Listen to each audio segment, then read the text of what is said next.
Salut à tous, bienvenue sur la chaîne du Faucon. Aujourd'hui, je vais vous présenter comment installer un routeur MikroTik en virtuel. Là, nous sommes là sur l'environnement Windows 7 et nous allons utiliser l'émulateur VMware Workstation 12 Player. Qu'est-ce que nous allons faire? Nous cliquons sur Create a New Machine et ici, nous avons trois options. La première option, c'est lorsqu'on a un CD physique. La deuxième option, lorsqu'on possède une image ISO du système installé. Et la troisième, c'est si nous voulons installer plus tard.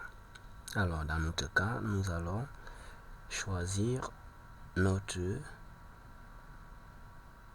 fichier ISO. Le mien, je l'ai déjà téléchargé, il pèse d'ailleurs pas.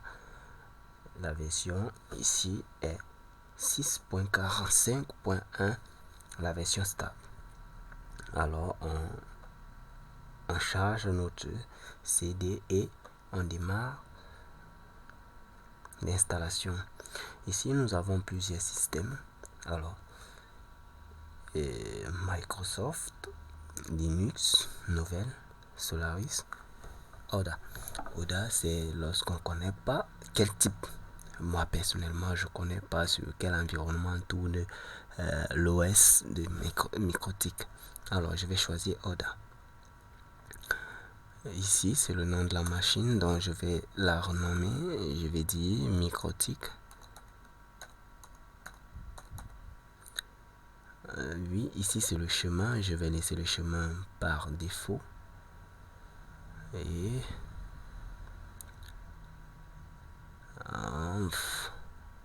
enfin, on me dit qu'il existe déjà, puisque c'est pas la première option. Bon, ok. Maintenant que nous avons renommé notre machine MikroTik, ici ce sont des caractéristiques physiques de la machine, c'est-à-dire le disque dur.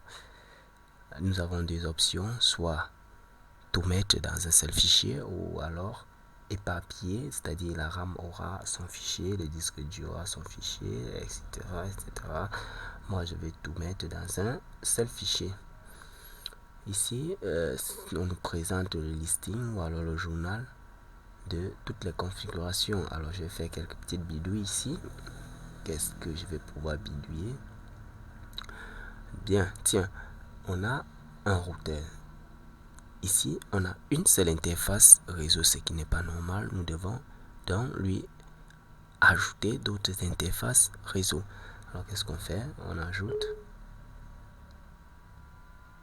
au moins une interface réseau pour que cette machine ait deux interfaces.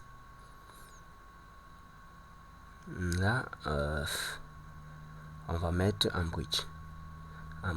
Et on replique l'interface réseau connectée.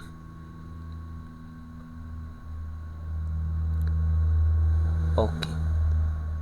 Et là, on a fini la configuration. Nous démarrons notre machine.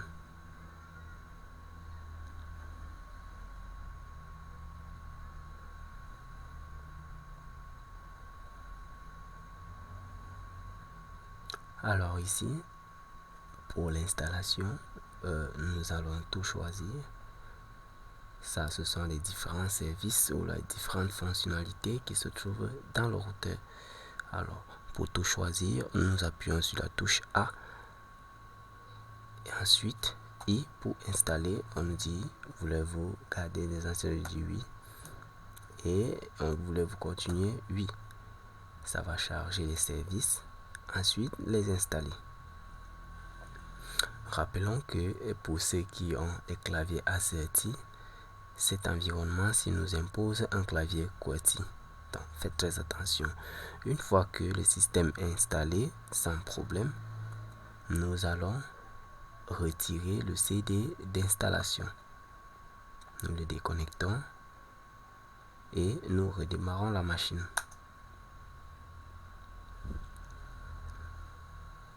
Après avoir redémarré la machine, le routeur est prêt à être utilisé. Une fois l'installation terminée avec succès, nous devons avoir quelque chose comme login, starting, mes services. Ok, Microtik Login. Ici, les paramètres d'administrateur à la base, voilà, par défaut, nous avons admin pour le login. Pour le password, nous n'avons rien du tout. Et là, nous sommes connectés. Ainsi, nous pouvons taper certaines commandes que nous n'allons pas faire maintenant. Nous allons voir ça plus tard et voir dans quelle mesure. Ici, nous allons voir dans quelle mesure se connecter avec une autre machine qui est en réseau avec notre routeur. Ici, il s'agit de la couche 2 du modèle OSI. Nous allons utiliser les adresses MAC parce qu'à la base, nous n'avons défini aucune adresse IP pour notre routeur. Donc, qu'est-ce que nous allons faire? Nous connectons cette machine au réseau. Une fois connecté au réseau, nous lançons Winbox. Ici, Winbox va chercher son voisin. Voilà. Winbox a retrouvé une adresse MAC qui correspond à Microtik. Alors, nous cliquons sur cette adresse MAC et on se connecte. Comme c'est la première connexion, on nous rappelle les termes du contrat et comment l'utiliser. Ok. Maintenant, nous sommes connectés à notre routeur Microtik. Nous pouvons faire des configurations hyper rapides. Ici, il s'agit de quoi? On a le mode routeur. En utilisant le mode routeur, ici en amont, si on a un fournisseur d'accès Internet, c'est lui qui va définir cette adresse ou alors une adresse qui va nous donner. Nous allons la renseigner là. Ou alors, si c'est un routeur interne, on pourra aussi dire que l'interface qui va communiquer avec Internet sera en mode automatique, c'est-à-dire va détecter un réseau et demander une adresse au serveur DHCP. Si c'est du côté LAN, dans le côté LAN, on peut définir une adresse. On peut dire, bon, ok, tu es du côté LAN, donc tu auras l'adresse 192.168.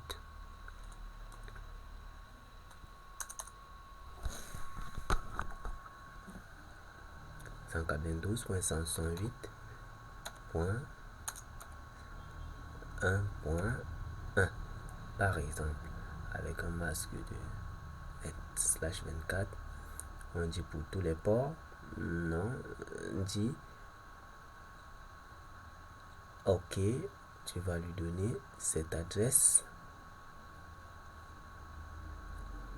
et pour le serveur DHCP, on va de 192.168.1.10 à 192 à .20 par exemple,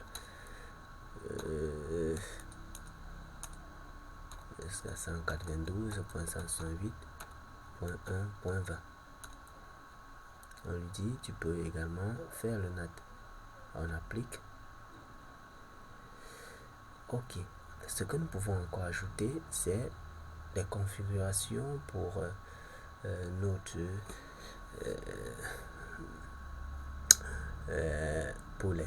la connexion admin. Tout à l'heure, on a vu que on avait admin comme login, mais comme password, on n'avait rien. On peut définir un password pour que l'administrateur soit un peu sécurisé, pour que l'administration soit sécurisée. Alors, on va mettre un mot de passe vraiment bidon.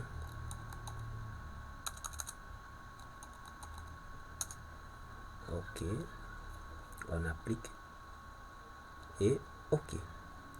Là, nous avons, si nous nous déconnectons et essayons de nous reconnecter, ok, nous voyons là que cette machine-ci a pris une adresse puisque on lui a demandé de se connecter de manière automatique. Ça, c'est une interface qui communique directement avec l'interface de cette machine-ci qui est d'ailleurs en NAT.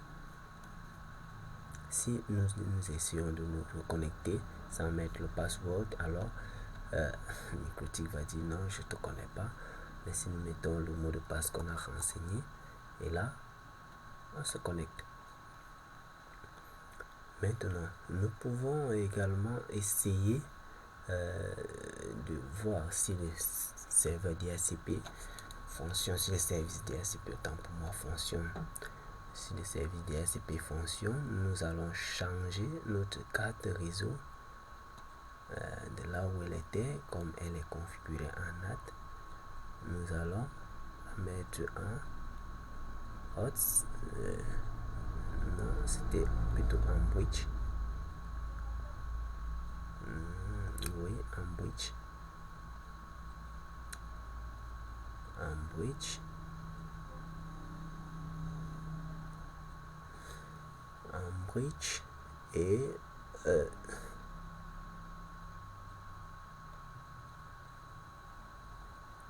nous allons lui demander